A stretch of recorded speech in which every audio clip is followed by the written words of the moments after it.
City corporation run করে, city কর্পোরেশনে কী কী সেবা আছে, তার বাজেট, তার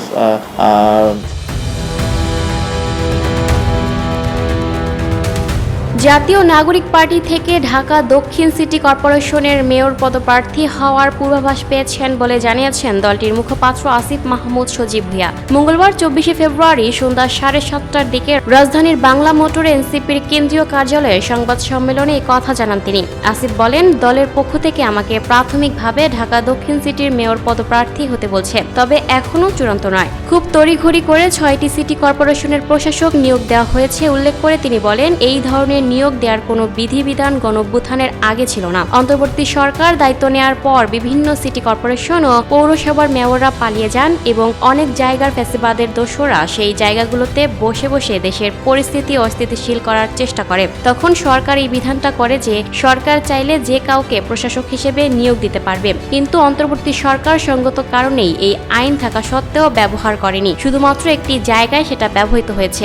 নির্বাচন না করলেও, নির্বাচনের আগে জাতীয় সংসদ নির্বাচন অংশগ্রহণ না করলেও নির্বাচনের আগে মানুষের কাছে গিয়েছি। স্থানীয় সরকার নির্বাচন দেওয়ার সদিচ্ছা থাকলেও রাজনৈতিক নানা ধরনের বাস্তবতায় তা হয়নি বলেও জানান এনসিপির মুখপাত্র। তিনি বলেন, কিন্তু রাজনৈতিক সরকার দায়িত্বে আসার সঙ্গে সঙ্গে যেখানে জনগণের ভোটে নির্বাচিত জনপ্রতিনিধিদের থাকার কথা, সেখানে দলীয়ভাবে বিভিন্ন সময় বঞ্চিত কিংবা নির্বাচনে হেরে যাওয়ায় প্রার্থীদের প্রাইস পোস্টিং করেছে এবং 6টি সিটি কর্পোরেশনের প্রশাসক হিসেবে নিয়োগ দিয়েছে। দীর্ঘ 1.5 বছরেরও বেশি সময় ধরে স্থানীয় সরকারের প্রতিষ্ঠানগুলো জনপ্রতিনিধি শূন্য উল্লেখ করে আসিফ বলেন, ফলে দেশের জনগণকে নাগরিক সেবার ক্ষেত্রে ভোগান্তির শিকার হতে হয়। সেই বিবেচনায় দ্রুত সময়ের মধ্যে স্থানীয় সরকার নির্বাচন আয়োজন করা প্রয়োজন, কিন্তু এ বিষয়ে সরকারের পক্ষ থেকে কোনো স্পষ্ট বক্তব্য আমরা দুঃখজনকভাবে পাইনি। আশা করি তারা দ্রুত স্থানীয় সরকার নির্বাচনের রূপরেখা জানাবে। সিটি কর্পোরেশনে প্রশাসক নিয়োগের ক্ষেত্রে স্বচ্ছতার অভাব রয়েছে দাবি করে তিনি বলেন, সেখানে নির্দিষ্টভাবে মেয়াদ উল্লেখ করা নাই।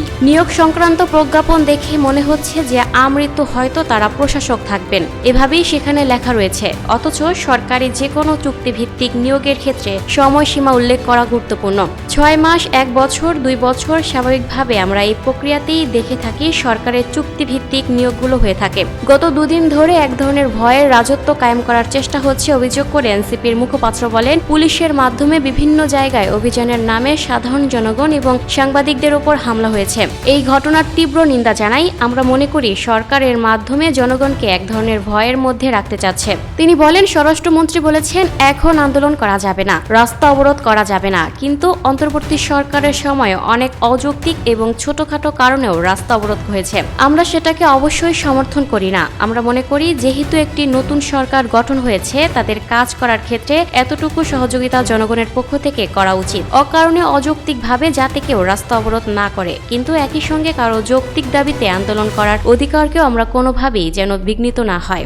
আসিফ মাহমুদ বলেন, জাতীয় নির্বাচনে দলীয় নেতাকর্মীদের বাইরেও যারা বিভিন্ন জায়গায় জনপ্রতিনিধি হওয়ার যোগ্য এবং মানুষের জন্য কাজ করেছেন বা কাজ করতে চান, এমন অনেককে আমরা সুযোগ করে দেওয়ার চেষ্টা করেছিলাম। স্থানীয় সরকার নির্বাচনেও আমাদের আগের অবস্থান থাকবে। আইন অনুযায়ী স্থানীয় সরকার নির্বাচনে দলীয় মার্কা এবং দলীয় মনোনয়ন থাকবে না। সেক্ষেত্রে এবার ব্যক্তি হিসেবে সবাই নির্বাচনে আসবে।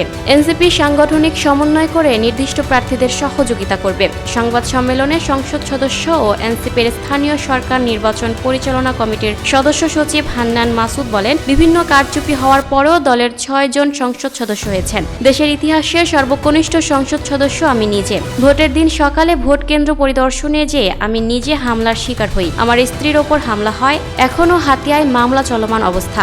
এনসিপি আগামী প্রতিটি স্থানীয় নির্বাচনে অংশ নেবে জানিয়ে তিনি বলেন, সব পৌরসভা, সিটি কর্পোরেশন, ওয়ার্ডে যারা অংশগ্রহণ করবে তাদের আমরা প্রস্তুত করব। সেগুলো নিয়ে একটা মোটামুটি Lucky Akhtar, people voice television, Dhaka. আমি মনে করি সেটা কাজে লাগানোর